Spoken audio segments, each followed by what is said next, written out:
Story 1. Story 1, The Laughter in the Static. The PTA meeting was agonizingly dull. Fluorescents buzzed overhead, casting a sickly yellow glow on the linoleum floor. Mrs. Henderson, the PTA president, droned on about bake sale logistics. My phone vibrated in my pocket, a welcome distraction. It was a text from my husband, Mark, running late. "Pizza for dinner?" I smiled, typing back a quick yes, before shoving the phone back in my pocket. My gaze drifted to the window. The streetlights were on, painting the falling rain a hazy orange. It was later than I thought. Then, I saw it. A flash of white in the periphery. A flicker of something wrong. I glanced again. Nothing. Just the rain-slicked street. "Any questions?" Mrs. Henderson chirped, breaking the monotony. I shook my head, the image of that white flash lingering. It looked like a clown. A tall, thin clown, standing motionless under a streetlight. Ridiculous, I thought. Just a trick of the light. But the feeling persisted. A prickling unease settled in my stomach. I found myself constantly glancing at the window, expecting to see the clown again. The meeting finally adjourned. I practically bolted out the door, eager to escape the suffocating feeling that had settled over me. The rain had intensified, turning the street into a shimmering black mirror. I hurried towards my car, the click of my heels echoing in the empty parking lot. And then, I heard it. A faint, high-pitched giggle. My breath hitched. I spun around, searching the shadows. Nothing. Just the wind rustling through the trees. "Just your imagination," I muttered, fumbling with my car keys. But my heart hammered in my chest. The giggle echoed again, closer this time. It was definitely not the wind. I scrambled into my car, locking the doors and fumbling with the ignition. The engine sputtered to life, and I floored it, tires spitting gravel as I peeled out of the parking lot. The drive home was a blur of rain-streaked windows and racing thoughts. I couldn't shake the image of the clown, the chilling giggle echoing in my mind. When I pulled into the driveway, the house was dark. Mark wasn't home yet. Relief and a new wave of anxiety washed over me. I wanted him here, but the unsettling feeling of being watched persisted. I locked the doors and checked them twice. As I walked through the silent house, every creak and groan of the old floorboard sent shivers down my spine. I flipped on lights, desperate to banish the shadows. The landline rang, startling me. I hesitated, my hand hovering over the receiver. The ringing stopped, then started again, insistent and jarring. I finally picked up. Silence. Only the faint crackle of static. "Hello?" I whispered, my voice trembling. Static. And then, a low, guttural chuckle.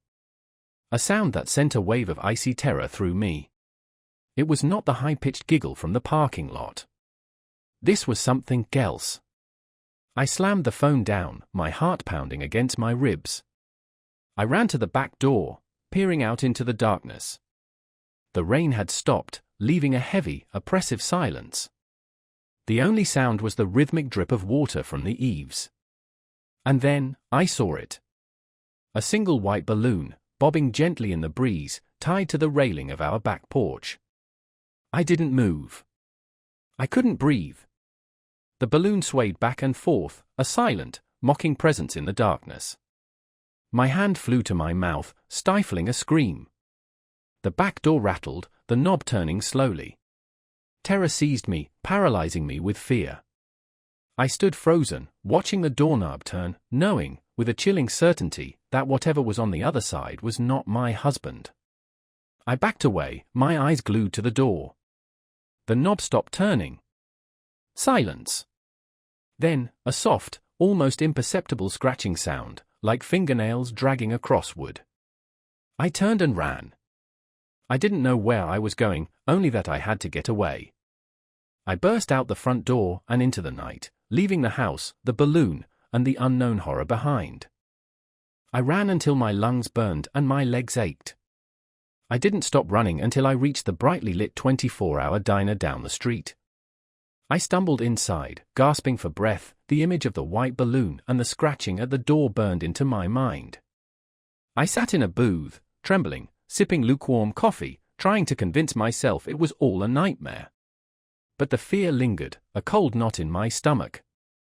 I glanced out the window, half expecting to see a tall, thin figure lurking in the shadows. My phone vibrated. It was Mark. "Hey, where are you?" he texted. "Just got home. Pizza's getting cold." I stared at the message, my blood running cold.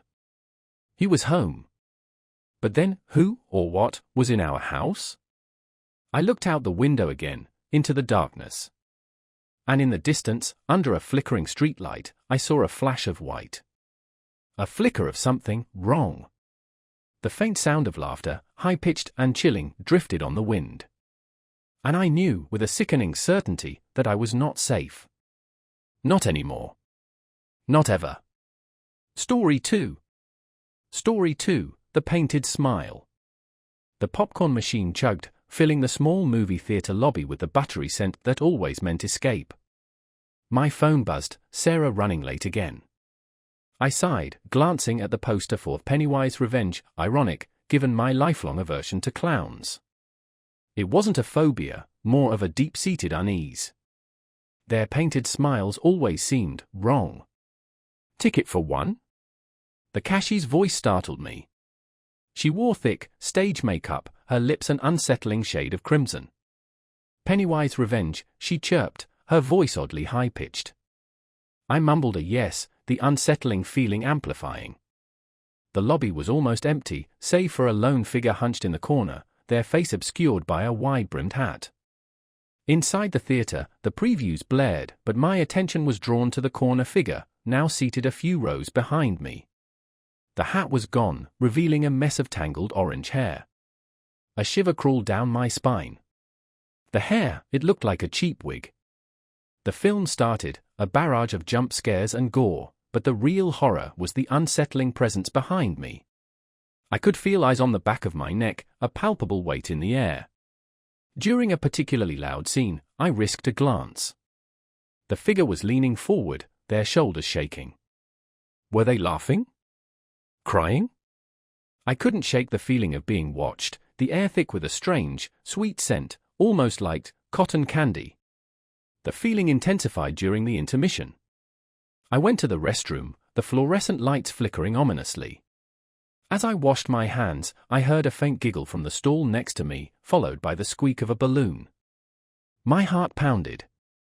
I bolted from the restroom, back into the relative safety of the theater. The second half of the movie was a blur. My skin crawled, the sweet scent stronger now, almost sickening. Every shadow seemed to ride, every creak of the seats a harbinger of something terrible. I kept glancing back, but the figure remained hunched, obscured by the darkness. When the credits rolled, I practically flew out of the theater, the need to escape overwhelming. The lobby was deserted, the popcorn machine silent. The unsettling silence was broken by a soft pop. I whirled around. A red balloon bobbed near the entrance, tied to nothing. Another pop. Another balloon. Red, yellow, blue, they filled the lobby, silently multiplying. A chilling giggle echoed from the shadows. My breath hitched. I backed away, my hand fumbling for the door. Another giggle, closer this time. I turned and ran, bursting out into the cold night air. The streetlights flickered, casting long, distorted shadows. I kept running, my heart hammering against my ribs, the sweet, sickening scent clinging to my clothes. I glanced over my shoulder. A figure stood under a flickering streetlight, a silhouette against the orange glow. It was tall, impossibly thin, its arms hanging long and limp. And in its hand, a cluster of red balloons bobbed gently in the night breeze. I ran faster, not daring to look back again. The scent of cotton candy lingered in the air, a sickening reminder of the painted smile I hadn't seen, but knew was there. I haven't been to a movie theater since. The scent of popcorn now brings a wave of nausea, the sound of giggling a chilling premonition. I see red balloons everywhere, bobbing in the periphery of my vision, a constant reminder of that night. And sometimes, when the streetlights flicker just so, I see that silhouette again, tall and thin, a silent promise of something terrible waiting in the shadows. I don't know what it is, or what it wants, but I know one thing for sure: it's still out there. Waiting. Story 3. Story 3, The Painted Smile. The carousel music, usually a cheerful jingle, warped into a discordant, wheezing groan. I blinked, the calliope's melody twisting further, each note a rusty nail dragged across a chalkboard. The scent of cotton candy soured, replaced by the metallic tang of blood. It wasn't the Ferris wheel's shadow that stretched long and skeletal across the deserted midway, but something else, something wrong. My daughter, Lily, tugged at my hand. "Daddy, can we go home now?" Her voice, usually bright and bubbly, was subdued, tinged with an unease that mirrored my own. "Sure, sweetheart," I managed, my voice catching in my throat. The carnival, once bustling with laughter and the excited squeals of children, was now eerily silent. Booths stood abandoned, prizes dangling limply in the twilight, the stuffed animals' glassy eyes seeming to follow our every move. We had come to the annual county fair, a tradition Lily and I cherished since her mother passed away 3 years ago. This year, however, felt off. It started subtly, a pervasive feeling of being watched, a prickling sensation on the back of my neck. Then, the clowns. There were more than usual this year, their painted smiles unsettlingly wide, their laughter echoing unnaturally loud in the growing silence. They lurked in the shadows of the rides, their white faces gleaming like ghostly masks in the failing light. I tried to dismiss it as my imagination, grief playing tricks on my mind, but the unease solidified into a cold dread that coiled in my stomach. One clown, in particular, stood out. Taller than the others, clad in a tattered, grey suit, he carried a single, deflated red balloon. His face was painted a stark white, his lips a grotesque, exaggerated grin. He didn't speak, just stared, his eyes, 2 black pits, boring into me. Lily clung tighter to my hand. "Daddy, that clown is scary."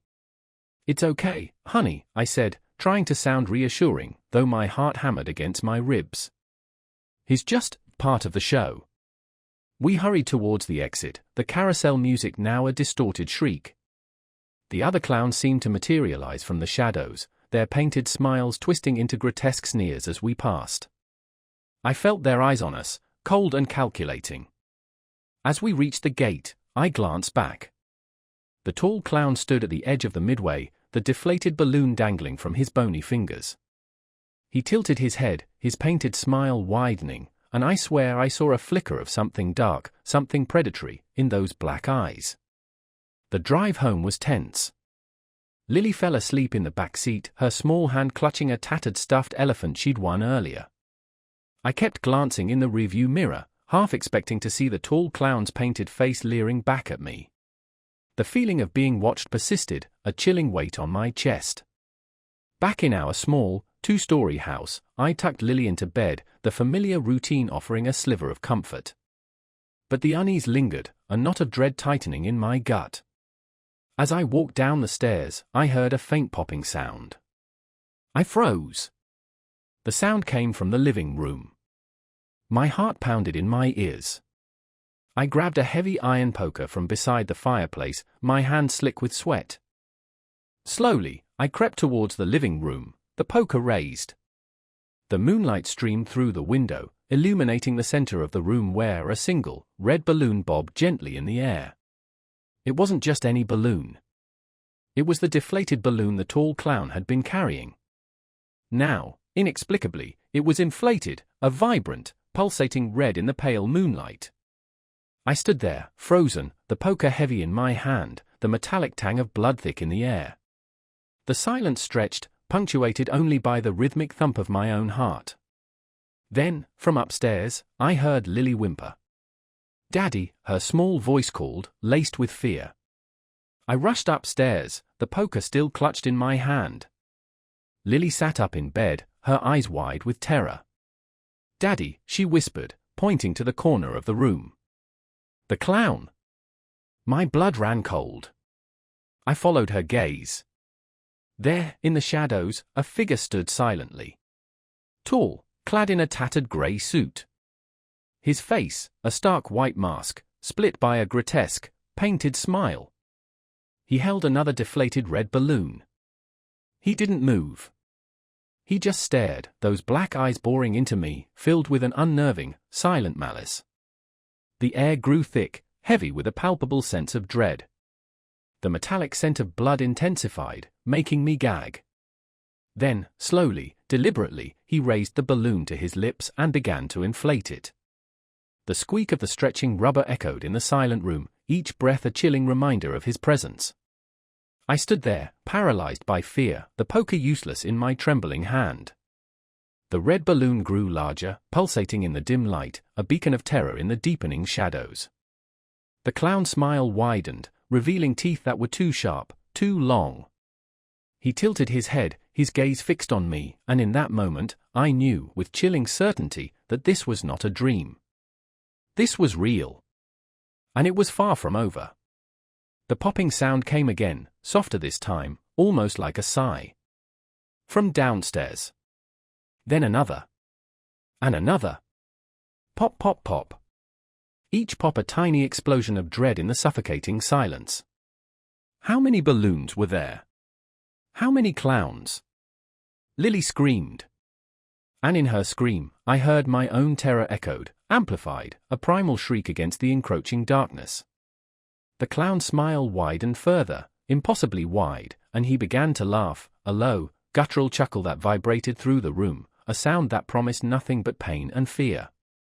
The red balloon, now fully inflated, bobbed in his hand, a vibrant, malevolent orb against the backdrop of the encroaching night. And in the silence that followed his laughter, I heard another sound, a faint, rhythmic scraping, coming from just outside Lily's window. Like fingernails on glass. I gripped the poker tighter, my knuckles white, my breath catching in my throat. The clown just kept smiling, his eyes burning into mine. And I knew, with a chilling certainty, that the nightmare had only just begun.